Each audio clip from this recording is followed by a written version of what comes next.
Dévotion Fanro du samedi 4 février 2023 par l'apôtre Grèce Lubega.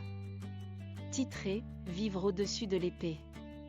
Romains 8h14, KJV, car tous ceux qui sont conduits par l'Esprit de Dieu sont fils de Dieu.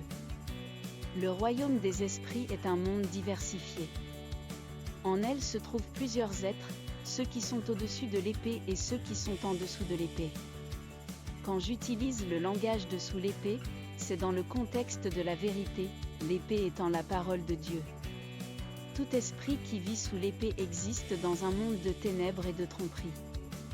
Sous l'épée, vous trouvez des démons, des esprits familiers, des sorciers, des nécromanciens et des hommes qui fraternisent avec Lucifer et ses agents. Au-dessus de l'épée, vous trouvez des anges de lumière, le Saint-Esprit et des esprits régénérés en Christ. Dieu, qui est esprit, vit au-dessus de l'épée.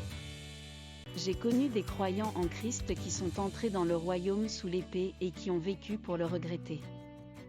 De tels hommes ont jeté une ombre sur leur ministère et leur vie parce qu'ils ne savaient pas comment marcher selon l'esprit. Lorsque la Bible dit de marcher selon l'esprit, Galates 5h16, cela ne signifie pas que vous vous promenez sans but. Vous devez être conduit par l'Esprit de Dieu. Il y a des endroits dans le monde spirituel auxquels l'Esprit de Dieu ne vous permettra jamais d'accéder à cause des dommages potentiels pour vous. Dans Jean 16h13, la Bible dit que l'Esprit vous conduira dans toute la vérité. Question qui vous a conduit si votre occupation première avec le monde des esprits sont les cercles et les portes de l'enfer. C'est la passion du Saint-Esprit de vous montrer tous les royaumes au-dessus de l'épée, pour vous plonger dans les profondeurs de la vérité, jamais dans les profondeurs de Satan. Apocalypse 2, 24. Alléluia. Étude complémentaire, Jean 16, 13, Galates 5h16.